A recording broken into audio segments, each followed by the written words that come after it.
Go live.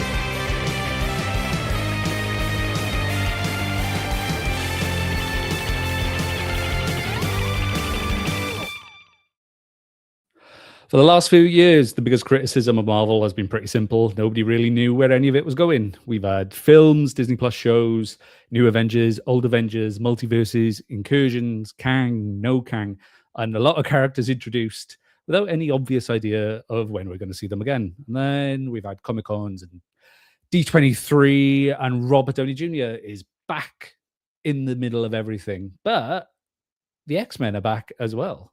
And a completely new generation of X-Men is waiting behind them. And Kevin Feige has hundreds of films planned with them already. So tonight we're asking, has Marvel finally found its future? Hello, everyone, and welcome to the latest edition of Sound and Scope Live, or not live if you're listening on Spotify. These are also available on Spotify. Do go check them out. We are live on YouTube and Facebook. We are the show that covers indie filmmaking, fandom, pop culture, and everything in between. As always, I am your humble host, Luke Walters, and I am joined by a gaggle of creatives. He is, I'm going to jump straight in because he's finally back from Vegas. Thankfully, he hasn't got a tan because we are planning to film soon.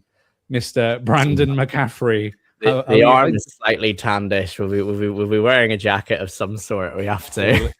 Yeah, we'll have to. Was Vegas good? Are you a Trekkie now? Are you? Do you know what? I'm a little bit converted. I'm not completely, but I have been watching Strange New Worlds and I've been watching Enterprise. It's just something to watch. I did not go to the convention, much to the dismay of everyone on my Instagram post. I have gained nearly 300 followers from wearing one Trekkie outfit on Instagram, and I don't know how to break it to them that I'm not a Trekkie. Oh, it's just a I little feel like I'm letting down. I really do. I feel awful. So you were in Vegas. You got to ask, how did you get off? You up? You down? I'm up. I'm very much up. I went away with $1,000 to spend, and I had about 150 left on my last night, and I won it all back on the last night. So free holiday. Free holiday. Free holiday.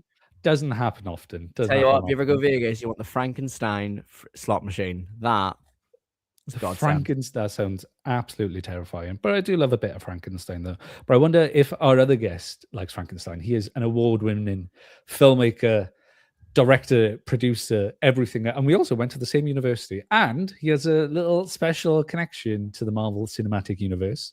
It is Mr. Spencer Anderson. You're all right, Spencer? How's it going? Yeah, it's going pretty well, my end, to be fair. You asked if I'm a fan of Frankenstein.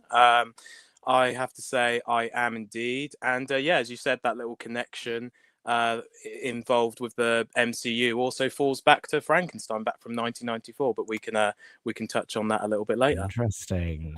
Yeah. So no, go on. Let's go to your little. Go on. Tell us about your little Marvel connection there. Yeah, well, I've as we've spoken about before, I did do some work I was able to do some work with Kenneth Branagh as his researcher for both Belfast and A Haunting in Venice. So yeah, I had a really great time working on both of those productions. I learned a lot because I'd literally just come out of uni, so we were both at Solent, both at different times, and it really taught me a lot in terms of how to approach filmmaking, producing, making things simple, like just developing like mood reels or sizzle reels, as some people call them, to kind of like visually represent what it is you want in terms of like how the film to look, instead of like just like talking about it, all the jargon and everything. You can just show people like a 2-minute clip of this is exactly what I'm thinking. And yeah, that's a lot of the work that I was doing with Ken, and it was really fun. So there you go, little surprise. And you're doing a film with a friend of mine again. He's been on Sound and Scope as well. Bill Fellows from Ted Lasso on Coronation Street and Smoggy Queens. You're doing a film with him and his son, aren't you? Wow, you really have done your research. You are absolutely right, though, I have to say. And it's quite interesting actually, because when this script was actually given to me by a friend of mine, Dan Abrams, who's also going to be the cinematographer on the project, and And I was just like checking in with like actors who would be like, because basically the whole premise, it's called Always Double Knot, and the premise is it's about a funeral director who is showing his son the ropes in order to keep the family business alive. And I approached because me and Dylan have wanted to work together for quite a few years now, and I had no knowledge that like Dylan and Bill were actually related. I had no idea whatsoever. We just followed each other on Instagram, and we made it very clear we wanted to work together. So I approached Dylan about like sending through like a tape regarding the son's character. He wowed me, and then I was also really wowed by the person speaking off screen as well, which happened to be Bill Fellows. I was like, oh wow, yeah, you were really good, but also the guy that was speaking off screen as well, he was really good. So I offered the part to Dylan, and then Dylan was saying that the guy who was speaking opposite him was his dad, and his dad's an actor. I was like, oh, that's really interesting, man. Like, has your dad been in anything? And he was like, yeah, his name's Bill Fellows. If you just Google him, and I did, and I was like, oh wow, he has a Wikipedia page, and I was like, I do recognize him. And then I went through like his whole filmography, and I was like, yeah, do you think he'd be interested? And I was like, and he was like, yeah, I can certainly get in touch with him. And then yeah, it turned out, yeah, Bill was happy to come on board, and now we're all making the movie together. So yeah, it's really cool, man. Yeah, it's really cool. It's the best way. Bill's great, and we've got a mutual friend as well within Brandon and Benji Clifford. So there you go. Oh yeah, Benji does his editing. Benji does all Ben. Do you know what? Bill's editing. World is so small. It's terrifyingly small. It's terrifyingly like, small. These days, anyone says something, I go like, no, I don't know if I. Oh no, wait, no, yeah, I do know them. Yep, and they're connected to like this industry. They go like, oh, it's a big industry, is it though? Is it? It's so small. It's so small. So small. So guys, so we're talking everything about Doomsday. Everything about because here we go. So when Marvel first announced Robert Downey Jr. was returning a couple of years back, I think that you can see our reactions in a previous episode of Sound and Scope, Brandon, and John Stewart's immediate reaction that kind of went viral and got him a load of hate, bless him. I think we were all kind of the opinion that this is a mistake at this point. This seems like a bit of a cash grab. And now the more I see of it, I'm kind of warming to it. Very begrudgingly, I'm warming up to it. So what about you after the latest D23 trailer? Are you kind of warming up to the idea of Robert Downey Jr. coming back as Doom? I don't know if it really gave me anything still. I'm still a bit like, what's going on? What is the plot of said film? You know, I mean, then again, I actually have to hold my hands up. So I wasn't here for last week's episode or the week before, sorry, when we talked about Spider-Man. And I openly said on Sound and Scope that I was like, I am not looking forward to this film. I really couldn't care less. I really enjoyed the film. I thought there were great emotional beats, and it surprised me. I have a few issues when it comes to certain X-Men characters not feeling exactly like their character, but we'll move. But definitely that feeling that I went into in the film has been alleviated. So I wonder if I'm going to have the same reaction with Avengers Doomsday. And obviously there are certain theories going about what's going on. And if that certain theory is true, then we're going to get exactly what we actually wanted. Yeah, I think my only problem with Sadie Sinks, I think we can. It's very much public knowledge now that she is Jean Grey. She's just playing 11 from Stranger Things. I was like, you're literally walked off of the Stranger Things and now you're playing 11. I was like, I think my biggest gripe with this ones, Jean's so interesting, and for me watching it, I didn't get a lot of Jean from it. I understood this was a Jean who's not been taught by Professor X. I get all that, but there are still some core elements to Jean Grey's personality and life that I was like, I don't remember Jean ever having these powers. In fact, you could have slapped any name onto this character and they would still be the same character. Yeah, so it's a bit like... It's a bit thing. So, Spencer, so are you convinced, from what we've seen of the trailer so far, we've only had a hint of his voice and we've only seen him with a mask on. We haven't seen the disfiguration. Are you convinced that Robert Downey Jr. can genuinely pull off Doctor Doom? That sounds really weird. I don't know. Are you convinced Robert Downey Jr. can genuinely be Doctor Doom? Well, interestingly enough, when this was first announced and Robert Downey Jr. Took to the stage of Comic-Con and literally unveiled the mask to show that he was going to be Victor Von Doom, I kind of felt like, yeah, did Feige watch Oppenheimer and pick the wrong person for Doctor Doom? Because I definitely thought Cillian Murphy would have made a perfect Doctor Doom. So from my end, I Yeah. definitely felt Yep. like, okay, the MCU is facing a borderline personality crisis right now. They are literally like, they've had everything happen with Jonathan Majors, all of that controversy. They've entered into a whole different direction and decided, we're just going to go back to our roots, as it were, get the Russos back, pay them an extortionate amount, do the same with Robert Downey Jr., and then that's going to be what we're going to face. But I must admit that's you can have two things can be right. I personally think that, yes, this is a cash grab. This is desperate. But the main thing that you have to take into account, is it going to work and have they pulled something off? And from this recent trailer and hearing Robert Downey Jr.'s voice as the character, I have to say I am starting to, get on board in terms of like at least a little bit of, cautious optimism. So I'm not saying I think it's going to be a slam dunk, but at the minute, if I was June Part 3, I would be a little bit worried right now, especially with the success of Spider-Man Brand New Day. But yeah, that's my thoughts on Doomsday as of right now. Yeah, are you looking forward to see Dune is the one film. The one I love sci-fi. I just can't get into the Dune films, but Doomsday is going to be quite big for cinema. Hopefully, as big as I don't think it'll be as big as Barbenheimer. I think Barbenheimer's a once-off. I don't think we're never going to hit those heights again. They're trying so hard to do it, and even they can't get IMAX, and they're making up Infinity Vision now. But they've what already is Infinity Vision? Do we actually know what that is? It's just screens that have like the highest quality, and any cinema can be marked with Infinity Vision. But they've already secured IMAX for Secret Wars already, so because they missed the mark already. But yeah, so Brandon, do you think Downey's history as Tony Stark then? Do you think it makes Doom more interesting because the audience already trusts the face, or is it just a bit more like, it's just? I don't know, because I don't know how much are we actually going to see of Tony's face in general. How much of this is going to be him just behind a mask and just talking? Are we actually gonna, apart from we're all expecting that reveal moment of Mr. Stark as he takes the mask off, like it's gonna happen.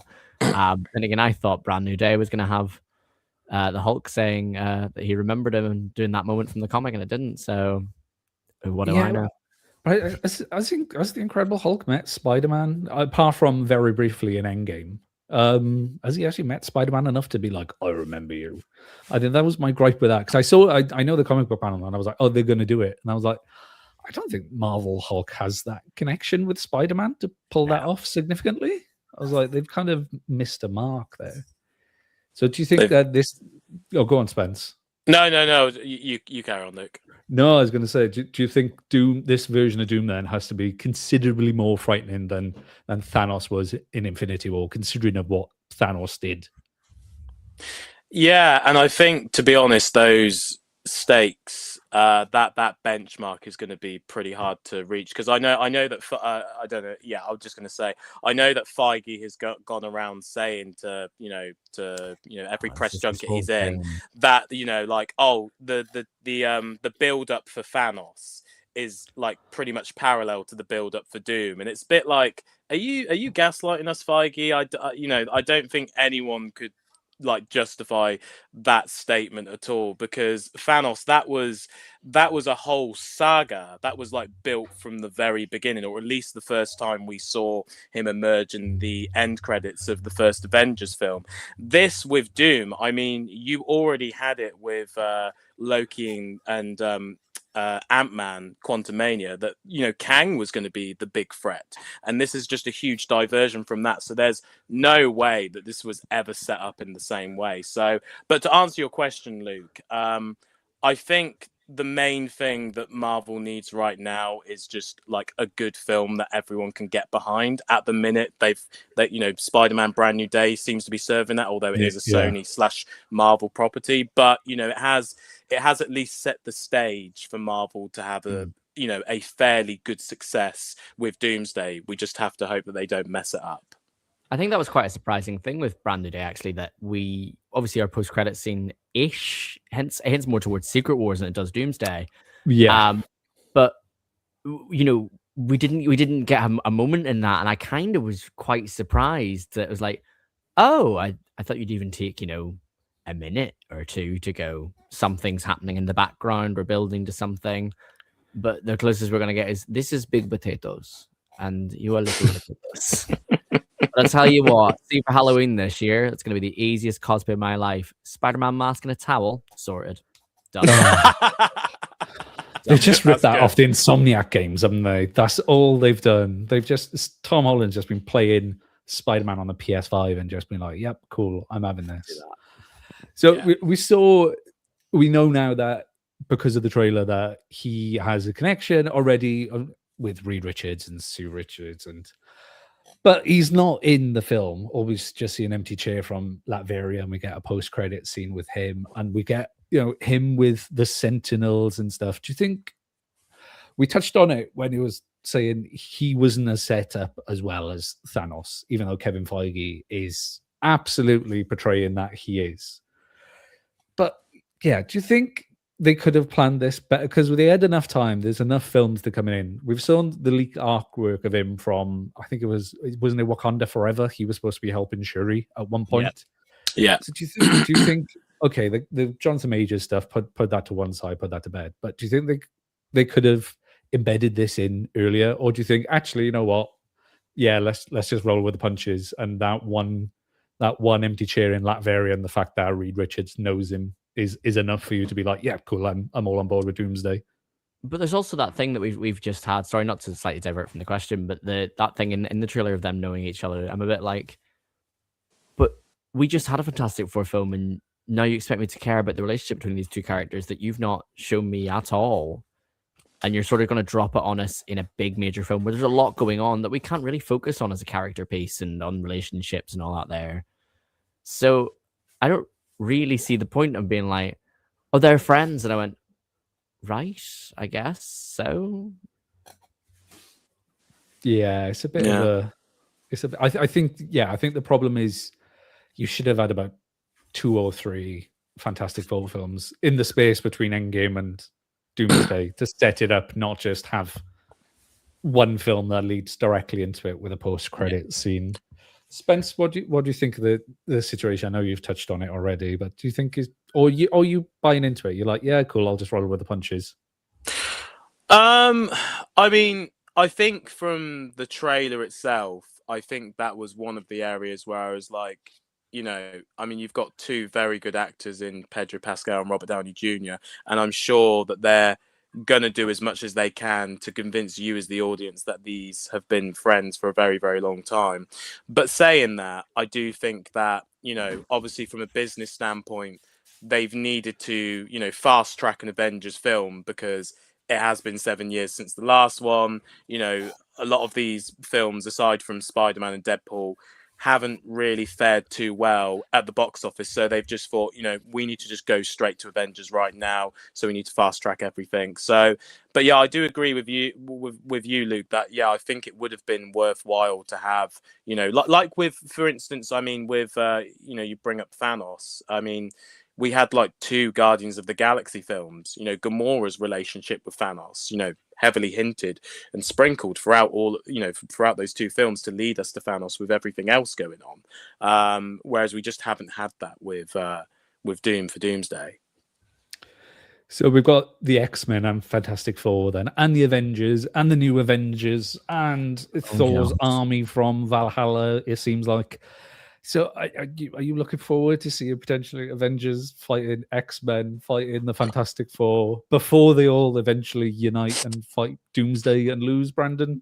Listen, I'm all about Avengers versus X-Men. It's a fantastic comic, and I would be so ready to see that. I don't want to spoil the ending of that comic for anyone, but it's pretty big. A certain character dies, and it's kind of heartbreaking. And I would be all for to see that kind of film. Do I think this film's at the minute sounds busy? Yeah. It's like we talked about when we talked about the first trailer. It was a lot of people just meeting each other. And I'm going, oh, look, it's like action figures. It's like putting all our action figures in one room and going, look at them all together. And I'm like, great. Why are they there? Because they're together. Yeah, Okay. is my question, Spencer. Do you think this film is just going to become dangerously overcrowded? I mean, it seems like the Russos, I mean, they started with Winter Soldier, which was very much just like one solo character, Captain America Civil War, which many people regard as Avengers 2.5, Infinity War Endgame, the rest of it. I mean, they've been known to, that's why Marvel was so desperate to bring them back, because they're able to juggle so many characters. But I mean, even this is a huge feat for them. I mean, you're talking Avengers, X-Men, Fantastic Four, the new Avengers, a whole new villain who we haven't been introduced to, all in the time frame of what appears to be on IMDb at 2 hours and 45 minutes, which is 15 minutes less than Avengers Endgame. So I'm curious, but yeah, I do wonder if they are going to struggle to really pull this off. But hey, let's see. Yeah, and when you have got Avengers, Fantastic Four, the old X-Men, characters across the multiverse as well, there's leaks coming out about like potentially Tobey Maguire's in it, Deadpool and Wolverine are coming in it. Who do you think is actually going to be the protagonist, the emotional core of this film? Because Thanos is essentially the lead of Infinity War to a degree. I think the Russos have said that if Thor chops Thanos' head off in Infinity War, then is Thor's film, but he doesn't, so is Thanos's. But we know Doomsday's the villain. We can't spend so much time with it. Who do you think is actually going to be the emotional core of this film, Brandon? God, I don't know. Because I don't think Tom's been confirmed yet for Doomsday. I think he's confirmed more for Secret Wars. So it's not going to be a Spider-Man kind of thing like we had last time. I don't really know, actually. That's a very, very good question, because there are so many characters to the point of I'm like, where is it? If anything, I'd probably have to go with Fantastic Four. I'd probably say that's where our sort of lead and the emotional connection is to their connection to Doom. But also by the looks of these things we've got, and I'm sure you're going to want to talk about anyway, but the costumes that have been revealed at D23 and of the other witches, and the possibility of connecting Scarlet Witch and Clea and all this here, that is interesting and going, are we going to have characters that we've lost are actually going to be our connective tissue to this, that's it's more of an emotional tether for what we've had before to what we have now? Yeah, it's a bit of a minefield as well. Are you of the same opinion, Spence? Do you think Fantastic Four are our way into this, even though we've only been with them for one film? I mean, it would make the most sense. I mean, if we're going to focus on Doom being our villain, then yeah, it would make the most sense if the Fantastic Four, which were, the original heroes to go up against Doctor Doom, and they share the, strongest relationship with him throughout all of the comic books, it would make the most sense. I do have a sneaking suspicion, and maybe this is based off of like some rumors that I've seen. I have a feeling that maybe Yelena might be the heart and soul of the film in some way whatsoever, because I think she is a character. I mean, she's played by I'm based in Oxford, so she's played by the brilliant Florence Pugh, who is a Oxfordian herself. But she, I think, out of all of the newer characters, she's one of the ones that's really resonated the most with a lot of people. So I wouldn't be surprised if maybe they went in that direction. But I wouldn't be against what Brandon said with the Fantastic Four, because that would also make sense as well. To be honest, I'd agree with Yelena thing, because it's like we have had build up with her. We've had her in Black Widow, then Thunderbolts, Spider-Man, and now this. If anything, we've had more build up to Yelena than we have had Doom. If Yelena went bad at any point, I'd have been like, fair, because I've watched that progression. Yeah. See, I'd be fine with Yelena. I think I agree with the Fantastic Four, but the thing is, you've only had them for one film, and they're part of the multiverse. They're not part of the main MCU time. I'd even settle if it was Loki. Like, I'd love Loki to be the lead of this. Or I got a funny, it's such a strange one that you can't pinpoint to de facto lead because, well, it would be RDJ, but he's behind the mask. I heard rumors is going to be Chris Evans is actually the lead of the film, is the emotional core of the film. So, Had his time. Yeah, I know. It seems a bit like it seems a bit desperate, doesn't it, when you're getting RDJ, Chris Hemsworth, Wilson, getting everyone back in because no one watched the Marvels, even though Brandon swears by the Marvels. Love the Marvels. Yeah, I set you up then. I set you up. So camp. I mean, Monica Rambeau's in this film somewhere, I guess. So there you go. I don't know if your girl Camilla Khan is, but yeah. So obviously it's a very large cast, and the Russos are coming back for this. Originally they were supposed to direct one each, I believe, but now they're both directing both, which either which way I think it's great that they're back, and I think they're probably the only directors that can do it apart from Matey as a Destin Daniel, the guy that just directed Spider-Man: Brand New Day. I thought that was brilliant. I thought that was really, really good. Yeah, so same. Do you think the Russos now are exactly what Marvel need, or does bringing them back suggest Marvel doesn't trust anybody new with these big films, Spencer? Yeah, I think that it's just I think that the Marvel machine is very reliant on using what it's familiar with. And I think that's why they were just so prepared to bring the Russos back. Because, I mean, originally, you guys probably remember this, but they did originally, when they were going in the direction of the Kang Dynasty, it was going to be Destin Daniel Cretton doing the first film. And then Ryan Coogler, funnily enough, who's obviously done the first two Black Panther films and then went on to do Sinners, he was then going to do the Secret Wars film. Those two directors were actually assigned to do that'd be good. That'd be good. Yeah, that would have been good, man. That would have been good.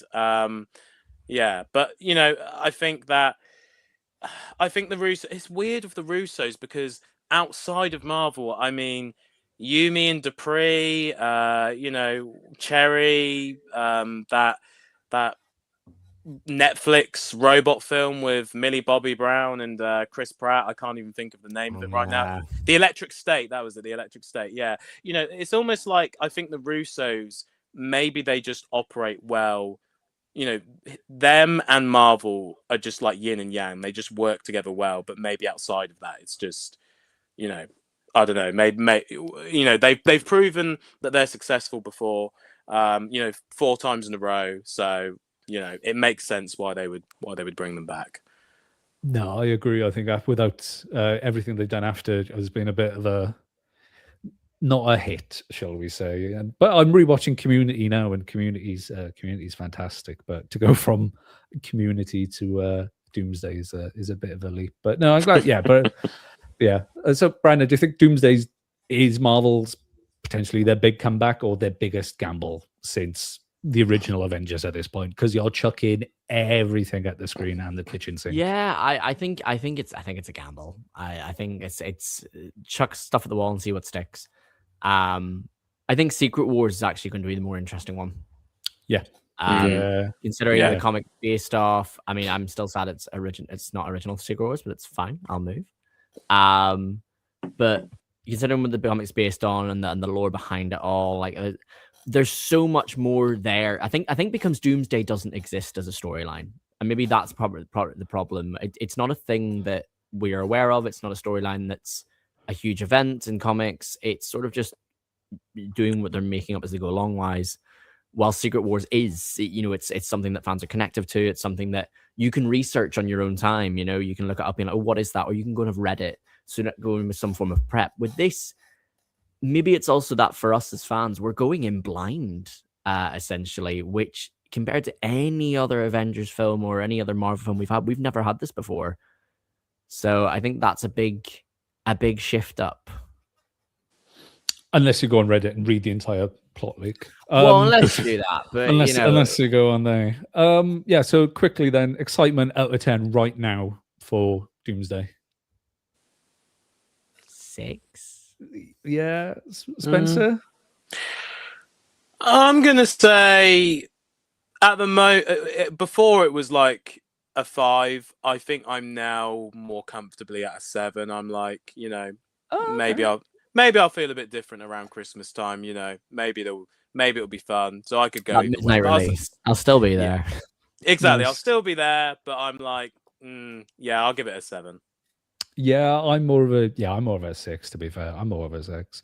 So now this is something I'm going to be careful with because a list has been circulating online shared by Marvel Updates, claiming that Disney Plus has selected 15 titles as recommended viewing before Avengers Doomsday. I haven't seen Marvel declare it, or I haven't checked Disney Plus, so please take this as a grain of salt. But these Disney Plus has picked 15 must-watch titles to prep for Avengers Doomsday, and it's X-Men, X-Men 2, The First Avenger, Avengers, Infinity War, Endgame, Loki, Shang-Chi, No Way Home, Multiverse Madness, Wakanda Forever, Thunderbolts, Brave New World, Deadpool the Wolverine, and Fantastic Four First Steps.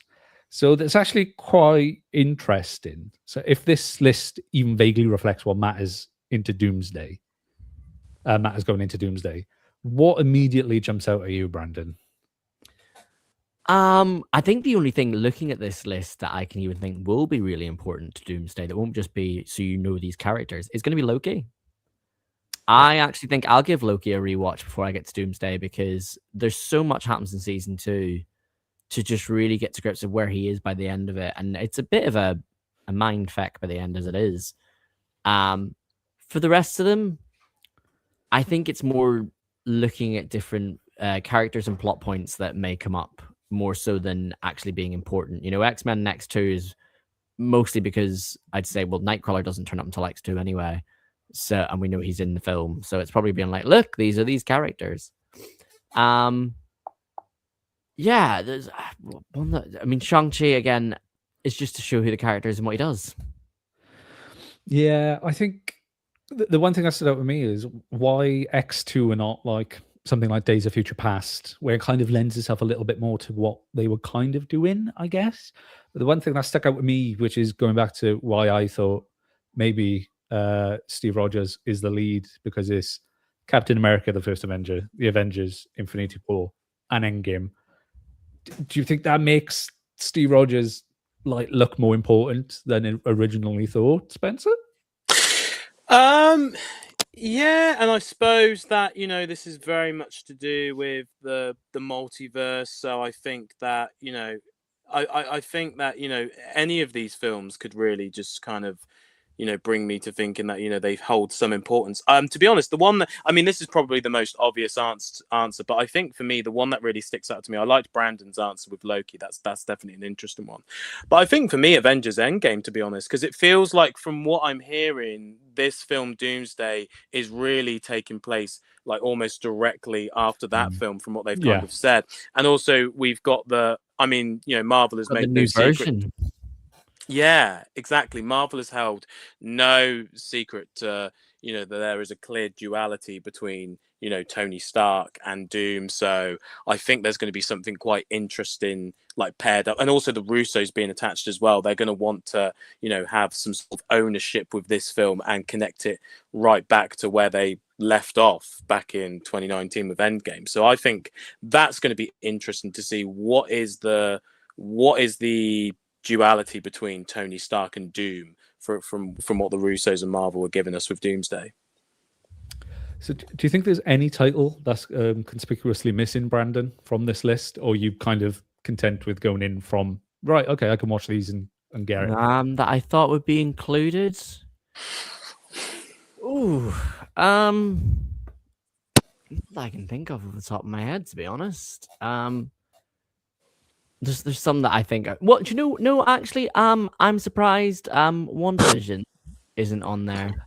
Yeah, I thought WandaVision and the Marvels, because obviously Monica Rambeau apparently is to do with an incursion, so I thought that would be on there. But especially with because Vision Quest comes out before Doomsday, and that's the end of our trilogy with WandaVision. I thought along Vision Quest.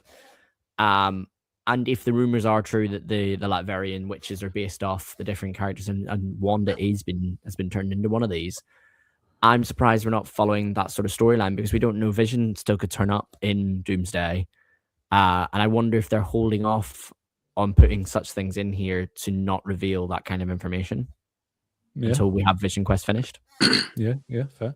So Funky in the live chat says the big MCU problem is need to do too much research to understand a single movie. So do you think, which is true? So do you think then someone should be able to walk into Doomsday without watching any of these 15 films and get it, or do you think no, you are required for this?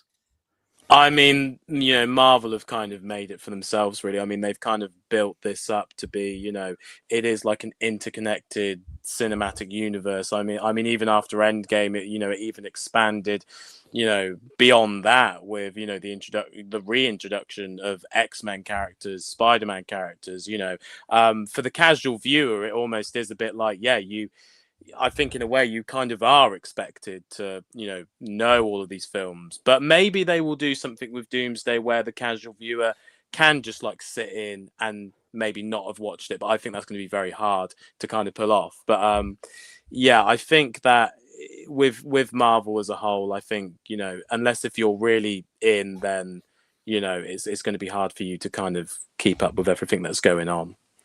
Because I know, like we said, this is now going to be kind of a direct sequel to Endgame, and they're adding new bits in.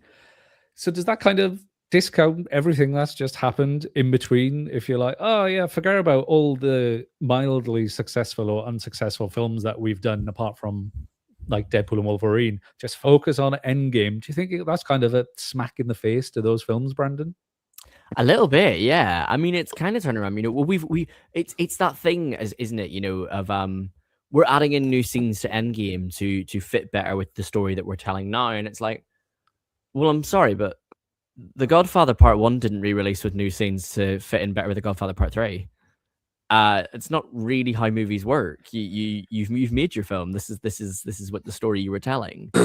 And especially a story that you told back in 2019, to then suddenly change it, I agree. It probably does feel like a bit of a slap in the face moment, and then even more of, not even slap in the face, more of a very obvious realization of going, we haven't done well the last few years, and we haven't really built this up well. We don't really know what to do, so now we have to do something.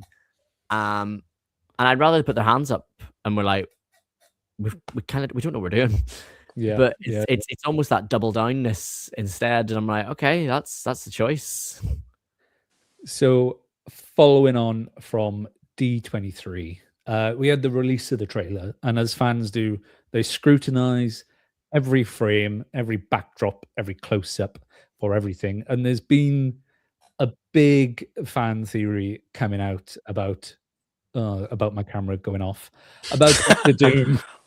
About Doctor Doom. Some people think it doesn't look like a certain Robert Downey Jr., but some people think it actually, the eyes on the top look more like Cillian Murphy. I know you brought it up earlier, and the eyes on the bottom are Robert Downey Jr., and there's actually a case of two Dooms in this. I'd be all for that.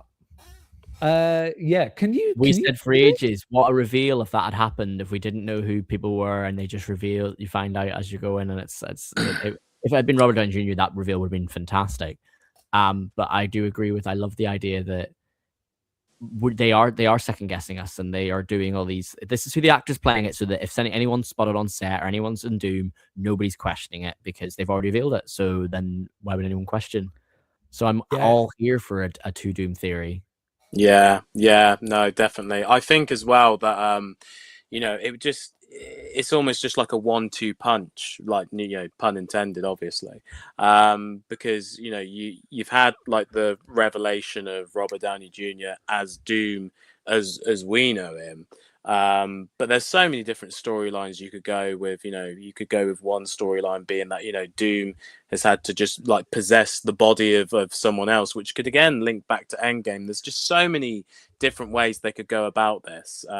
So yeah, I like the idea of there being two Dooms, especially because this is meant to be like the end of the multiverse. So it makes perfect sense. Let's just lean right into it.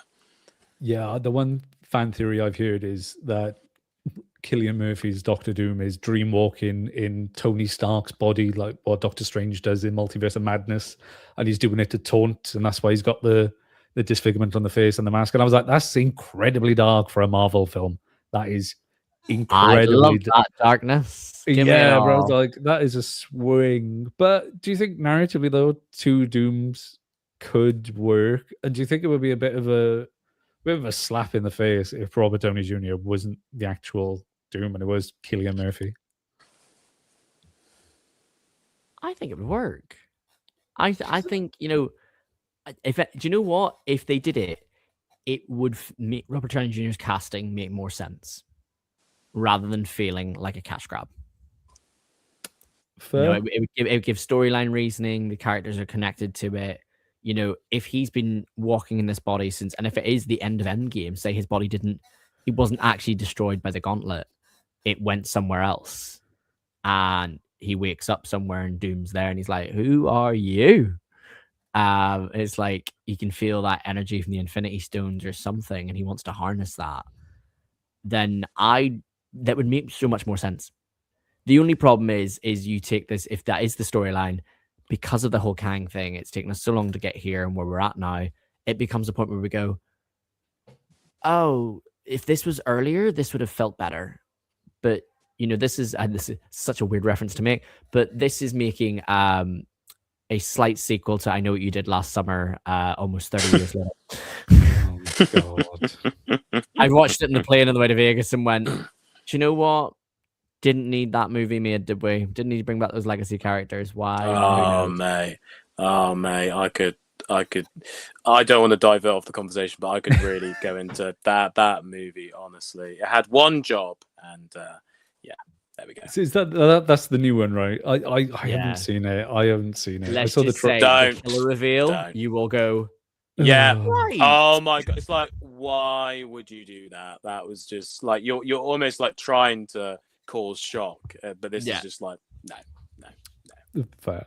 So Spencer, going back to Cillian Murphy, then, do you think this is just fans overanalyzing this and overanalyzing the eyes? I'm like kind of latching on to someone being like, "Oh no, Cillian Murphy is." Or do you think there's actually, you know what? Looking at that, maybe it is another Doom in there. Do you think Marvel would actually do something like that to kind of recast Robert Downey Jr.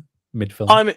I personally think sometimes Nolan and Feige just meet up and just like swap actors, you know, or just, you know, it would surprise me if Marvel did go in this direction for sure. But at the same time, you know, I think it would, like what Brandon said, I think it would make a lot of sense story-wise if it was Tony Stark just like, you know, sleepwalking and being possessed by the actual Doom, if it was to be Cillian Murphy or someone else.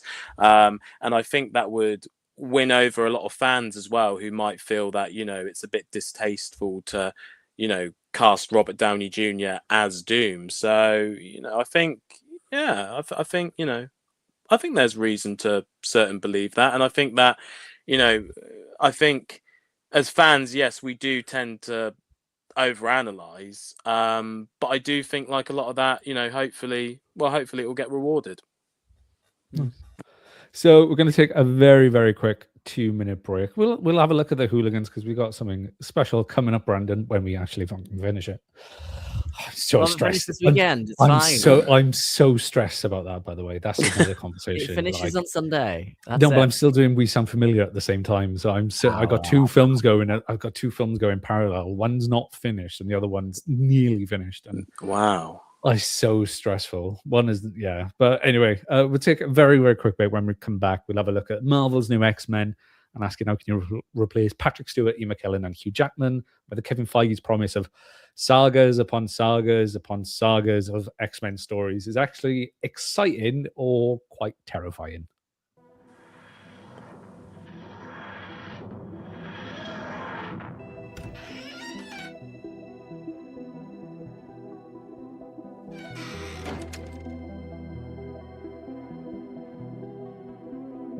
No!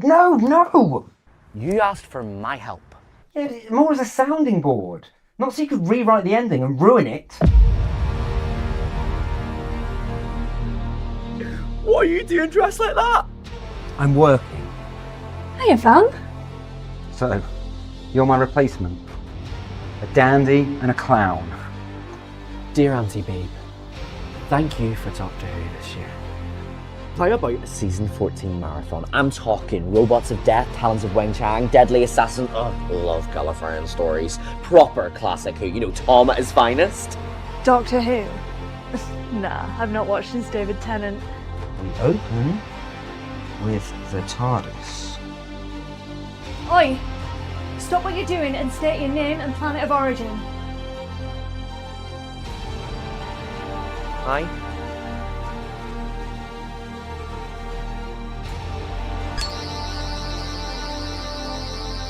Do we know what we're looking for, Doctor? I don't really fancy walking up and down these corridors all day. Seriously, that was like the worst episode of Doctor Who ever, and I've seen Twin Dilemma. We were on the verge of discovering something huge there.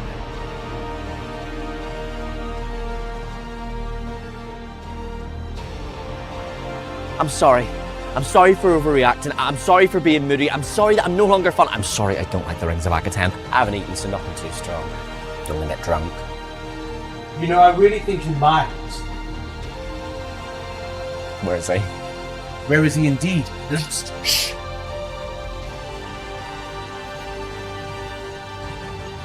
Dalek! You will be exterminated! Exterminate!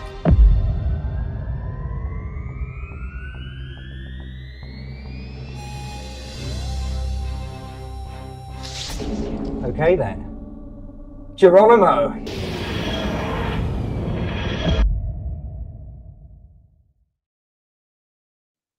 Hello and welcome back to Sound and Scope Live. That was the Hooligans, and you can catch the Hooligans Christmas special, not at Christmas.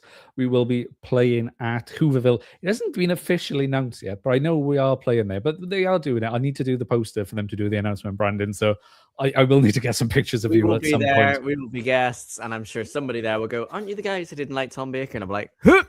Oh God, yeah. You're the Tom Baker guy, and I'm the hard reboot Doctor Who guy.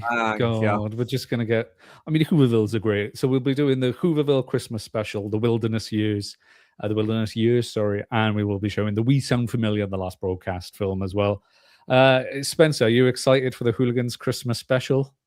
Oh, absolutely, dude. I've been saying, you guys should definitely just take over Doctor Who. Honestly, like you guys are like, you basically have just taken over the Christmas space. So well done to you. No, I'm really looking forward to it. It's going to be good. Well, when it gets fit, everyone keeps the ending has changed like 3 times because 1 minute the Doctor Who Christmas special is cancelled. Then I wrote in a gag about Mrs. Brown's Boys taking over the slot. Then Mrs. Brown's Boys is getting cancelled. So I'm just no longer writing gags for the end of Hooligans anymore. I'm because telling you, now live on the BBC, 5 hours of watching paint dry. Oh God, with Christmas music. Oh God. Oh yeah. It'll have to be at this point. So going back then, D23, I think one of the biggest announcements was It's Kingdom Hearts, the anime series. A great. Oh, yes, not the X-Men, of course. It's Kingdom of Hearts, which is the X-Men, which is a very, very is a very large cast. But Sadie Sink as Jean Grey, Brandon, we've already touched on her. Do you feel like Sadie Sink as Jean Grey is somebody that you can build an X-Men franchise around? Hopefully. Obviously we know that after Secret Wars there's gonna be a little softy reboot kind of vibes. So is this gonna be the same Jean Grey that we've just seen in Brand New Day? Quite possibly not. It might be a completely different version of the character. The cast in general, the one I'm most excited for is Savannah, whose second name escapes me, playing Emma Frost, because she's perfect. Samara Weaving, yeah, she's so on it. brilliant. And also, and I need to be a lot better with the names of people, but so me and Spencer were talking about this beforehand, and I was like, I'm gonna get everyone's name wrong on this cast. Like, I haven't written any of these names down. I should have them in front of me, so I apologize to the actors here and now. But the girl playing Storm, I think it's fantastic. That I don't know who she is. She's a Broadway actor, Boyd, yeah, and everything. Yeah, and she, from people are saying online, she's a fantastic Broadway stage actor and very good, very dramatic and very clear performance when she's on stage, which is exactly what Storm needs. I need to see Master of the Elements vibes. I want my pure this queen could take anyone down in seconds. I do worry the rest of the casting is slightly what we've been talking about quite a bit on here, is it's just a lot of famous people that I'm like, why? So we've got Kit Connors as Cyclops, Christopher Abbott as Professor X. It's been a long day. It's a very different version of Charles Xavier. Professor X, Maya Boyd as Storm, Indy Navarrete? Is it Navarrete? The actress from Obsession is playing Yeah. Rogue. Samara Weaving as Emma Frost, and Adam Driver as Mr. Sinister, which is obviously he did the old fake out thing, being like, "Oh, I'm playing Magneto," and everyone got so excited. And then he said, Mr. Sinister's real name, and half the crowd there you could tell didn't actually know who. Yeah, they were just like, "Oh, right, okay." But I think some of the cast is pretty good. I think Chris Abbott is very different from Patrick Stewart, and I think that's what Marvel needs right now. But do you think this is a bit of a slap in the face, because they're telling us, get excited about Avengers Doomsday, we have the X-Men, then 2 minutes later they're like, here's your new X-Men.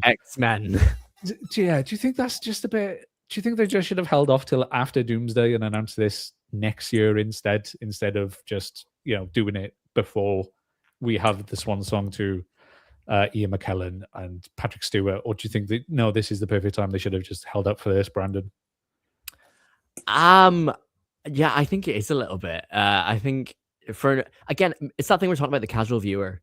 The casual viewer is about to go into this film having seen probably all the other X-Men films as they were growing up, or like at points in life, to then be like, oh, it's Ian McKellen and Patrick Stewart, it's thingy, and then suddenly go, these are new ones. I went, so not the new ones I already had. No, not them ones. These are new ones. And like, okay. And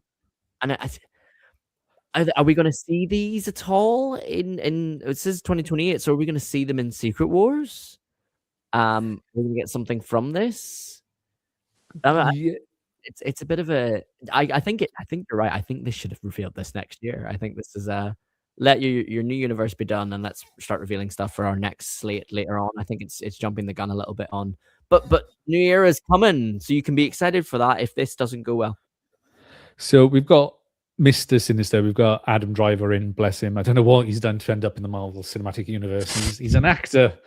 Like, what are you doing? But fair play to him. But yeah, he announced himself as Magneto first of all, and then didn't. But we've got Charles Xavier. So do we need Magneto in this first film at all, Spencer, do you think?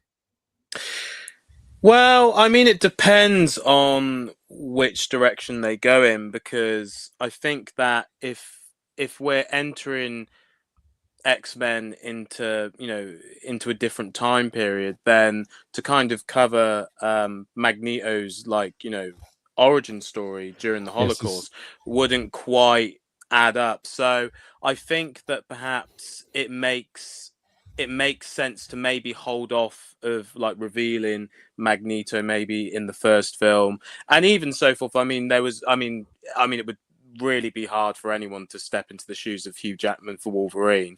So maybe some of these characters it's better to hold off from revealing. But I think personally, yes, I do agree with both of you that I think it would have been best to hold off from revealing this, so we could have just had that time to just really just enjoy where Patrick Stewart and Ian McKellen's respective Xavier and Magneto storylines were going to go, without the prior information of, oh yeah, a whole new X-Men are going to take over afterwards, so you don't even need to miss them. It's a bit like, really? I mean, it's cool. I mean, the casting decision is great. I mean, I love the idea, Samara Weaving as Emma Frost, that's 100% perfect. I love that. And I think Jake Schreier, I hope I'm pronouncing his name right. I mean, I thought he did an amazing job with Thunderbolts, to be honest. It really injected some new blood back into the MCU, got me a bit more excited. And, a lot of those fight sequences were done in camera. So all great stuff. So I'm sure he's going to do a great job.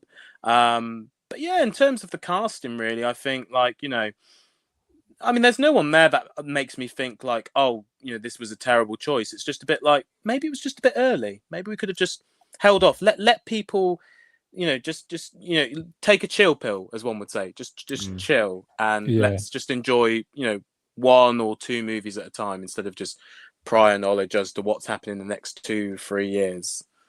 So who do you think then, Spence? Do you think who would become the breakout character of the new X-Men? Because we've had Hugh Jackman. Who do you think out of these has the potential to be like, right, okay, that's the breakout? I reckon they're going to go in the opposite direction, where Wolverine was very much the titular character of the original X-Men series. I wouldn't be surprised if they put all the focus on Cyclops. So perhaps, show some love back to Scott Summers. So I think that he will definitely, well, not definitely, but I think he could potentially be the actual leader that Cyclops is always meant to be of the X-Men. So, do you think the films then, the previous ones of the Fox ones, have consistently failed Cyclops because Wolverine was just easier to market? Brandon, a little bit, yeah. Like, if I'm completely honest, the X-Men are the most interesting characters Marvel have got next to Spider-Man. They've got the most interesting villains. They're an allegory for every minority in the world ever. It amazes me that if the X-Men were real, we would absolutely still live in the world that they do, where the Avengers save people and people go, "Hey!" The X-Men save people and they go, "Oh yeah, but like they're different." I'm like, they still save people. I'm like, yeah, but like they're not like us, though, are they? I'm like, oh right, okay. I think there's a lot of story power and telling in these characters, and the main part of the X-Men is the fact they are a team, and I think that Cyclops absolutely should be its leader. I think the Wolverine thing, it ended up becoming a big part of the comics where it sort of became a main character there too. But Cyclops has got so many interesting things, and especially they're doing this film with Jean and Emma, who are both love interests of Scott at certain points in his life. So I wonder if they will go down that route ever so slightly. Although obviously, Jean's a lot younger in this version than we've seen ever really before. Even in the Days of Future Past and Apocalypse and stuff, we don't talk about it. What's her name? Sansa Stark. I didn't want to call her Sansa Stark, but that's Sansa who I mean. Stark. I'm so sorry. Yeah, Sophie Turner. Sophie Turner. Thank you. Sophie Turner. There we go. Yeah. We got there in the end. In front of him, I'm a bad presenter. That's fine. But she still had a bit of older edge to her when playing the role. I'd be interested to see how more closer to the comic book characters these will go to, because I do think they're some of the best ones that exist with some fantastic storylines, and I really, really want to see them reach those heights. If you give me just an X-Men load of franchise of films without touching MCU, I'd be happy. Wouldn't bother me. X-Men 97 is incredible. So should the new X-Men actually begin as students rather than established superheroes then? Because we've already got Jean Grey as kind of finding herself and finding her powers. But does that kind of trample on then First Class and those films? Because we've kind of already seen them all just come up, Spencer. Do you think we've already kind of retreading the same ground that we've already covered in the Fox films? I mean, I'll go out and say that, X-Men First Class is actually my favorite X-Men film. I absolutely love that film so much. So, I mean, if there was ever a film to even come close to, reaching those heights for me, if they were able to pull that off with this one, I mean, I think given the cast that we've got here, having them be students would make sense, because we are dealing with a much younger cast. I mean, literally Xavier is literally, the actor is 40, but I mean, he could very much easily, be classed as 30 to 35. So, I mean, yeah, thanks to all of us. Yeah, all of us here. But yeah, I think that with this film in particular, if they do end up going in that direction, I think, it definitely allows us to, the characters to grow with us. So yeah, I guess we'll just have to wait and see. So there's rumblings of a casting for Magneto, and Yeah, it's kind of hitting the lines now because he has been in a Marvel property before. He's also been in DC quite a substantial amount. Is this the? I have heard this actually. It Yes, is Mr.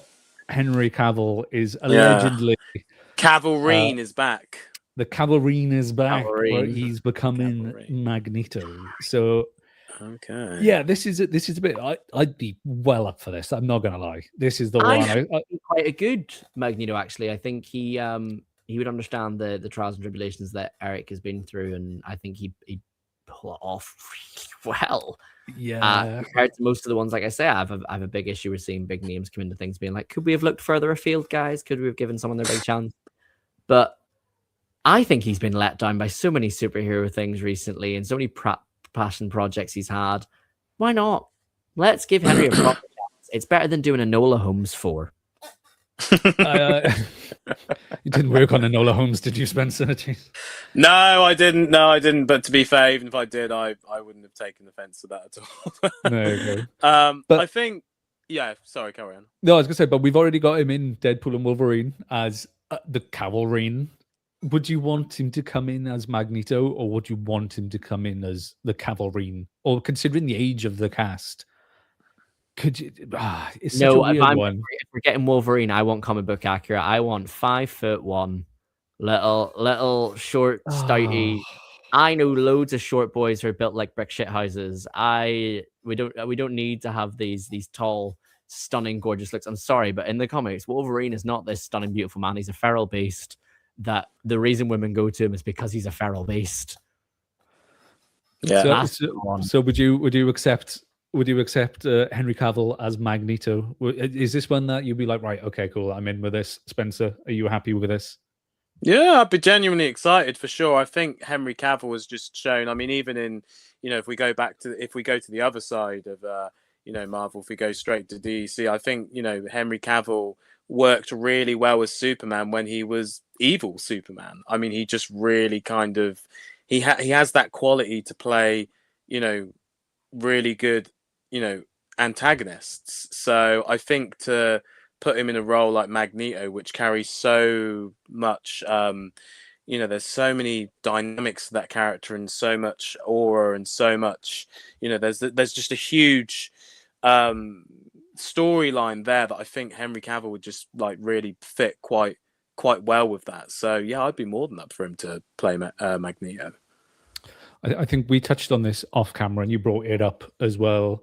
I think the only issue with this is, and this new X-Men universe as well, because obviously it's set now 2026, 27, 28, whatever the MCU's time jump to, that their backstories is going to have to change because Henry Cavill, Magneto is a survivor of the Holocaust, and obviously Henry Cavill is not 18, 95, 100. So I'm quite interested to see how are they gonna do a time travel thing? Are they gonna be like, oh well, the X-Men were in hibernation the entire time? I mean, like, the X-Men are known to get up to time travel antics, so it's like how are they gonna work this?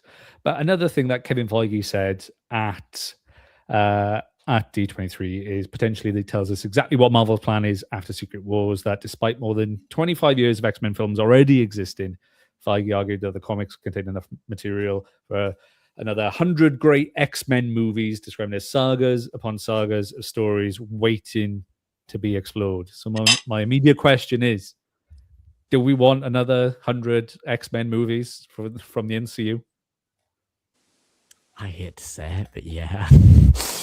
Like, I don't know. The X-Men are just so interesting. You take Avengers versus X-Men, X-Men versus the Eternals, the all-new X-Men run, Grant Morrison's run, Genosha. You take Onslaught, Apocalypse, Mr. Sinister. They have some cracking storylines. Goblin Queen with Madeline Pryor. Like, there's so many things you can do with these that, I mean, it was so clear that the only reason we even got an Eternals film was because they didn't have the rights to the X-Men. They wanted something. And then when they got it, they dropped them like a sack of spuds. God love them. But the X-Men have so much storytelling and power and star power and interesting characters. I I'm ready to throw my hat in the ring for Iceman any day now. Like, I don't bother. I'm here for it. As an actual queer person, why not? But like, there's so much to be told, and I think if they draw upon things, X-Men are in space, they're in time, they're always doing something that, you look at those other heroes such as Iron Man and Captain America, who the MCU kind of made big of. Those characters weren't huge at the time in comics, not whatsoever. But the X-Men have always been big. There's never been a run where they haven't been big. If we hit the Krakoa era one day, I'll scream, because I'll be like, wow, we have come so far with these comics and these storylines. To see that put on screen would be incredible. So do you think that the Fox X, what we've had so far on screen has actually covered surprisingly little of the X-Men comics, like X-Force, New Mutants, Excalibur, Genosha, Hellfire? Do you think like Marvel has got a lot of stuff that they can plow into for the next 10, 20, 30 years, Brandon? Big time. Yeah. For all the ones you've just said, we've not seen X-Force really. We've not seen Hellfire Gala. We've not seen Sebastian Stan. Emma Frost has never really shone once, and she's got so many great storylines. Excalibur. If you give me Captain Britain with Betsy, I'll be here. You give me Psylocke. There are thousands upon thousands of mutants, and some of them only appear in backgrounds and get like one series. Do you take small ones like Jubilee wasn't a big thing till the TV series. You take Boom Boom. You take Nightcrawler. Yes, he's big-ish now because of the series, but like he doesn't get a lot of stuff in comics all the time. There are so many storylines and so many ways these characters go, because they do speak for minorities and they do have so many things that, people love an underdog, and the X-Men are the ultimate underdog team. So I think they actually have the ability to go really far with it. And I wonder if we could hit a point where the X-Men, we all thought Spider-Man was going to be our central point for the MCU after Endgame, but I think the X-Men are now going to be it, and that's going to be our sort of clinching point until they start killing them all off, and we all just have to go, all right, okay. So what should the first X-Men saga actually be then? If this is the introduction to the MCU, what do you think, Spencer? What do you think the X-Men should deal with first? That first saga, if you have to adapt something. I mean, I would have said can we at least get the Dark Phoenix storyline done right? But do you know what? We've done it a couple of times now. I think we're ready to kind of like have a break from that. And I think what was interesting with, not to segue off too much, but I think what was interesting about Spider-Man Brand New Day was, I think most of us kind of saw it coming that, Sadie Sink's character was going to be Jean Grey. There were some people talking maybe it was Rachel Summers or other characters that were sort of like hinted at. But I think what was interesting with this version of Jean Grey was the fact that she very much was riding that line between Jean Grey, but then also like showing some of the Dark Phoenix aspects of her. But there was a bit more of a grey area instead of like just from one end of the spectrum to the other. So I thought that was really, I thought that was handled quite nicely actually. But in terms of what the first era or the first saga of the X-Men films, I think Brandon listed off that there's just so many storylines that they could go down. And I think there was even one point where, even just touching upon like X-Men and Spider-Man, I think there was one point where the X-Men comics were outpacing the Spider-Man comics because they'd become so popular. So I think, if I was to say what I think they should do first with the X-Men films, I think, it all comes down to just, focusing on the core characters. I think if we're going to go into, Cyclops being perhaps, the main focal point of the film, I think we should definitely lean into that and like build around that. And whatever, as Feige said, there's, so many storylines that they could tackle, then, the storyline can just fit into where they want to go first. So do you think that Marvel can make X-Men films, mutant films for the next 10 years without needing the Avengers at all, Brandon? Yeah, I do actually. I do. Yeah. There's so much to the draw on. You take Age of Apocalypse, that's 2 films in itself. You take Genosha, that's a film in itself. There are so many things, and even that with the fact they announced Mr. Sinister, I thought was quite interesting. So it was like, okay, so we're going to go down the genetics thing quite quickly, and also how quickly are they then going to reach into spoilers for anyone that's not read a comic in the past 30 years? No offense. But how quickly are we going to hit into the fact that Mr. Sinister is one of the reasons that we get Madeline Pryor, and she has a child and creates Cable, and Scott and Jean, how they deal with that? Like, there's so many things, and I think that's one thing where it comes to it is the MCU films sometimes feel really big and very superhero-y. Don't get me wrong, they're superhero films, but I think that when it comes to that, there with these guys, they've got heart, and that's what's most important. So do you think Wolverine should be kept as far away as possible for the foreseeable and just let the other characters crack on, and then we bring him in like 3-5 years down the line? Or do you think, right, no, actually we do need a Wolverine now? I think they should, I think we're very attached. I think as a whole, I think a lot of people are, maybe Brandon might disagree with this, but a lot of people are really attached to Hugh Jackman as Wolverine, just because of he's kind of maybe not become the comic book accurate version of that character, but he has become that character to a lot of mainstream audiences. So he's embodied a version of that character that so many people are familiar with. So I think that it would be worth just taking a breather from certain characters and then just being able to apply focus to some which maybe weren't as well represented in the Fox films, or maybe didn't get their chance to really shine. So yeah, I would say it would definitely be worth it. And plus, it seems clear that Hugh Jackman's going to be Wolverine till he's 90, or at least the version of him. Literally, my headphones decided to do an absolute madness and disconnect. Then, so I'm going to pretend I heard everything you said there, and I completely agree with you, Spencer. Oh, thanks. I Nick. thought what you said was brilliant, and I completely heard everything. So there is one more bit of stunt casting that has kind of leaked, but kind of not, and he is heavily rumored. And the fact that Henry Cavill is kind of rumored as well kind of links it, because as far as I'm aware, they used to have the same agent. But someone is rumored to play Apocalypse in the MCU, and it is none other than Dwayne "The Rock" Johnson. No. The hierarchy of power in the MCU has changed. And yeah, I mean, him and Henry Cavill share the same agent, so it kind of makes sense if he's coming in and they're doing Apocalypse first, I guess. I don't know, but that is another one that seems to be doing the rounds. But as we've been online, there has been some new images that have come out from Avengers Doomsday, from the multiverse section. And it is Doctor Doom's new outfit. Oh no, it's Alan Cummings from Traitors US. I'm so sorry. I thought those were the Doom's witches. Then I greatly apologize there. But are you two Traitors US fans? Are you going to watch it? Because he looks like Homelander here / with Doctor Doomsday. So yeah, Doctor Doom. So not to mention Nightcrawler. Just all 3 in 1, eh? True. Yeah. True. Nightcrawler. Mad. So. Also, my laptop is dying, so I'm gonna have to go because I'm nowhere near where a plug socket will be. But enjoy the rest of the podcast. I am really, really sorry. It's not like my laptop. I normally meant to have a charge for this. Oh, Brandon. No worries. I'm on the last bit anyway, so fair. So there you go.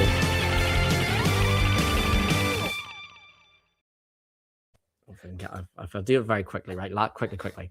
Okay, we'll go quick. It is the last thing as well, and of course, Mr. Mark Gatiss has been opening his mouth, and he said, Doctor Who is going on a break. We said it deserves to be on a break.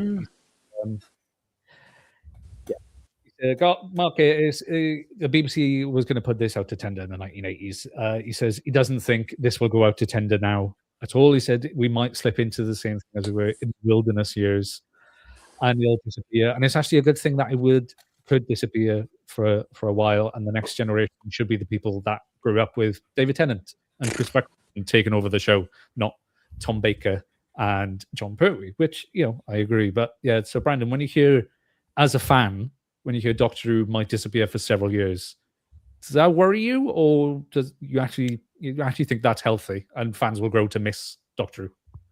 Do you know what? Considering how much stuff we've got out there with books, comics, audios, out there, and what fans create, I don't. Is it ever truly gone? Realistically, You know, it might be off air, but I think if you did have it off air for a while, the excitement when you bring it back. So yeah, me and the War Doctor, we're having a chat about this, and do you think Doctor Who needs to be on TV anymore? Because it works so well at. I can't believe I'm saying this. It works so well at Big Finish. Like they do produce really good stories. Like they do produce some good stuff. I don't know how familiar you are with Big Finish, Spencer, but 9 times there is some obviously fan service there, but they do delve in and explore the characters a lot. But it works, and the fans enjoy it and get what they want from it. But every time it's on TV, everyone's always complaining and moaning about something. So do you think Doctor Who? Yeah, do you think Doctor Who is actually pretty well suited now? Just it can survive as an audio from now on, Brandon, and in the books. And do you think that's the case? Good, yeah. I've had friends who are listening to the Big Finish audios currently. We've not had it on screen, and they're going, "This is better than what I've had on TV." And recently, I'm like, "Yeah," because I think there's a lot more care and heart goes into it. You're not trying to please a mass. You're trying to please your current fan base when it comes to books, comics, audios, all that. There, you know who your audience is. You're not trying to bring in new ones. So the Live program has effectively been a part of British television culture since 2005. Like an entire generation has now grown up in a world where Doctor Who has never really gone away. How do you think now it's gonna react to it suddenly hitting the wilderness years 2.0? Spence, did you grow up with? Were you a Doctor Who fan growing up?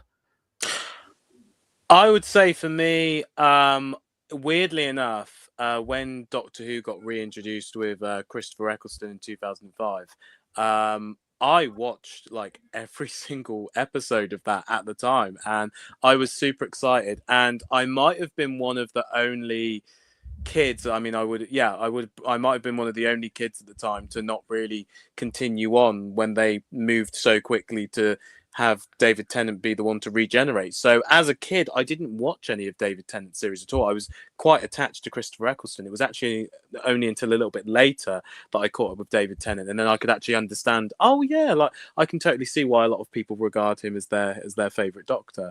So I think, to answer your question, I think Doctor Who has been a huge part of British culture since the 60s and even beyond that. As Brandon said, you've got audiobooks, you've got comic books, you've got so many different variations, literally, of Doctor Who. So I think that, at this moment in time, maybe it is just worth, like what I think, Marvel could have potentially done after Endgame. It might just be worth just taking a break. Sometimes it's better to just let people miss you, and maybe that's the case with Doctor Who. Yeah, so Funky in the chat, Brandon, saying Big Finish, he's realised Big Finish has been producing Who longer than either the original or the 21st century version managed. They've been producing since the 90s, the late 90s. Yeah, that's mad when you think of it. Wow. But in 2005, then, it felt enormous when it came back. Partly because it's been absent from television for years and years and years. Do you think now, if it's off screen for the next 5 years, I think is the word that is touted, do you think it'll be manage to recreate that excitement, or do you think people will kind of be like, or do you think it needs a solid 10 to 16 years off screen before people are actually excited about it? No, I think we just need to give it the time, I guess. People need to miss it. So how long's a piece of string? How long does it take to miss something? That's a question only future us can answer. So do you think fans should realistically be preparing for several years without a Doctor Who series at this point? Because as of writing, it's still not been put out to tender yet, Brandon. Yeah, I think we should expect that. No, that's fair. So would you rather have Doctor Who back now, or would you rather wait 5 years? I know you're an audio guy. You're an audio guy, so that's a really silly question to ask you. So Spencer, just wait 5 years. You have 5 years? I'm probably the worst person to ask because I haven't watched any Doctor Who since Peter Capaldi, to be fair. Oh God, everyone in the chat will love you for that. Jesus. That's not out of choice, by the way. No disrespect to Jodie Whittaker or Ncuti Gatwa. It was just purely timing and just fell off the wagon, as it were. So I think that, I think it's, I think maybe just give it some time, I think. So, finally then, Brandon. So what do you think is actually more damaging now for Doctor Who? Do you think it is disappearing for 5 years or just rushing another comeback that audiences aren't really excited about? Or do you think the longer the better at this point? Rushing it. It's the same thing we've just talked about when it comes to Marvel stuff. Rushing stuff through for the sake of it. I completely agree. The same way that Endgame. Take your time. It's okay. People will be waiting with bated breath no matter how long it takes. So just give it time and allow it that space to breathe. Yeah, I mostly do agree with that. I think it is worth, like, whether it's Doctor Who, Marvel, or even DC, it's worth just, and we've seen with Marvel, the fact that they became so successful was because they built in the time, as opposed to DC, who saw Marvel's success and then they decided to rush it, and the films. Here because the new DC Lanterns is fantastic. Before I start anything. I wasn't talking about the new DC stuff. I was meaning back in the 20s. All right, yeah. Oh no, I loved Superman with David Cornswell. I thought that was great. And maybe this would be an interesting one. To be honest, I think that, and I was meaning to kind of say this a little bit earlier. Not to go off topic too much, but I really do think that, DC has a real big opportunity now to really disrupt Marvel, in the sense that I honestly think their big calling card right now is to have Robert Pattinson enter into the DCU, because I think Robert Pattinson and David Corenswet just look perfect together. Yeah. I think that would get a lot more people excited than Doomsday, to be honest. Just seeing those two, world's finest, just, let's go all the way. Just make it happen. Because they're already dragging their heels with who they're going to cast as the next Batman. Clearly, it's clear that Gunn doesn't want to do it. He wants, it just makes sense to just have those two. I just don't know why this isn't happening. It's like DC it's almost like every time Marvel stumbles, it seems like DC just seems to be a little bit worse for some reason. I don't know how this has happened, but that was just what I wanted to say. I think like that just is something to, No, but it's like Robert Pattinson is now the same age as Ben Affleck when Ben Affleck done Batman vs Superman, and that's quite that's terrifying, considering it's supposed to be a new and up and coming one, and it's taken 7 years for them to do the next Batman, and it's like in that same time frame, Nolan did Batman Begins, The Prestige, Dark Knight, Inception, Dark Knight Rises, and then he did Interstellar like a year like Nolan's pumping out 6-7 films in the time span that Matt Reeves done one. And I get they've had the merger and stuff, but I think I think the DC needs a bit of a. I think James Gunn is not. I don't think James Gunn's the right guy to lead the DC. I also agree with Funky. I also grew up with the DC Arrowverse and I have everything on DVD, and I adore that kind of life. DC, I think, was beating Marvel in everything bar films for a very long time. You have TV, animation, games, comics, everything. Yeah, I agree, definitely. No, for sure. I think Gunn is. I love him as a creator. I think he's fantastic as a creator, but I think being a creator and also a CEO of a studio are just two very different things, and that's kind of sort of shown. It's like when he's doing his own films, like Superman, that's great. And then we've had Supergirl, whether you love it or hate it. If you enjoyed it, that's great. That's cool. But a lot of people didn't go see it. That was the problem. A lot of people didn't see it. Agreed. Agreed. And you want to root for a film like that to do well, but then it's like, there we go. We'll see what happens with Clayface, I suppose. Oh God! Don't talk to me about Clayface. Right? Don't talk to me about Clayface. Jeez. You show off, Brandon. Because I've got like 2% left. Yeah, sorry. You go. Sorry. No, you go. That was good. Love it. Cheers, Lovely Brandon. to meet you, Thanks very much, guys. Bye. You take care. Bye. You take care. So tonight, then we'll sign off. So tonight, then we talked about Marvel preparing its next generation with the X-Men. Doctor Who potentially doing the opposite, disappearing, and wait until it's ready to regenerate. And the DCU potentially coming on board and maybe disrupting Marvel. So maybe all franchises are facing essentially the same problem. So how do you build a future when your history has become so enormous? I think that's one of the biggest questions of tonight. I think that's the running theme for tonight. But yeah, that's a question to leave with everyone that's listening. Spencer, thank you for finally. We've been speaking for years, but we haven't actually spoken. So this is the first time we've actually properly spoken, and it's on a podcast, it's on a live stream.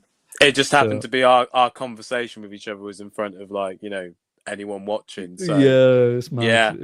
It's mad. But yeah, we went to the same uni, and so what are you working on next? You said you got your film with Bill Fellows. You're working on the sequel to April. Yeah.